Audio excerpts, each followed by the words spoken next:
Lieutenant Colonel, then there was another moment in time. Every time you guys were leaving the compound, the suicide bombers were getting you. So you were quite interested in a certain Iraqi police officer, if I'm correct. And, you brought him in to ask him some questions. He was a detainee. And what happened was interesting, is one word to describe it, but it changed your life. Could you tell us a little bit about that? I mean, I had never been down to the detention facility on our little compound, but this was very important because we had seen an uptick in the IEDs, on, the improvised explosive devices, and we have gotten intel that it was information being leaked because we had to coordinate with the police when we were coming out and when we were going to link up with them to do patrols because we wanted to have that joint presence. And so this Iraqi police officer was stalling, and I decided to use a psychological intimidation tactic and make him believe that, I would, use my service 9 millimeter Beretta to end his life. Had no intentions of doing so, but I wanted him to believe that I was capable of it. So I did fire a round over his head into a weapons clearing barrel. It's a big barrel of sand. And he came forth with some information. And I immediately reported myself to my superior officer. And we increased our patrols. We got some aerial support because he talked about people that were going to be on top of buildings, snipers, and things of that nature. And we saw things, calm back down. But there was an investigation that came down on me because, my I very much apologize for interrupting, Lieutenant Colonel. When that happened, you had made it very apparent in his mind that you were ready to kill him?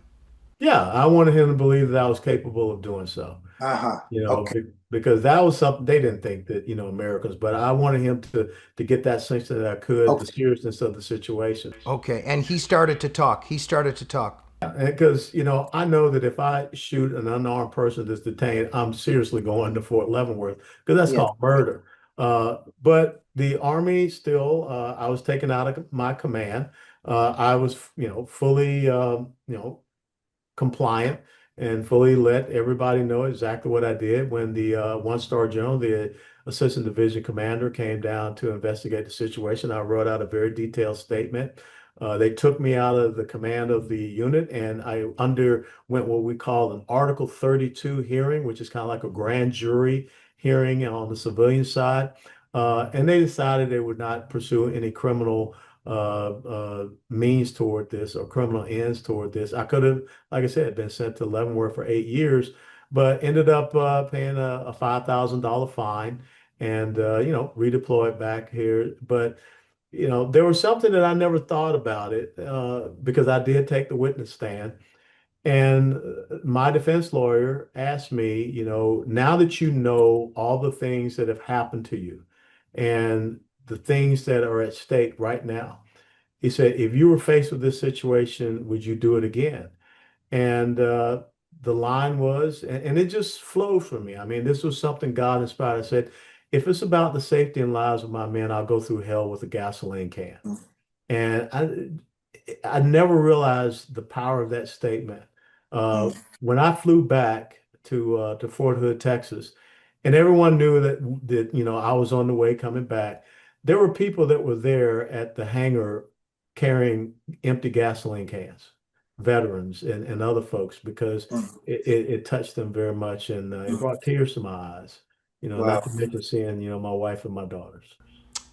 Well, Lieutenant Colonel, there's a theme here of saving lives because with the body armor, I know you saved his life. I misheard something just in terms of, I think I heard funeral or maybe something had happened later. I got that. You saved his life.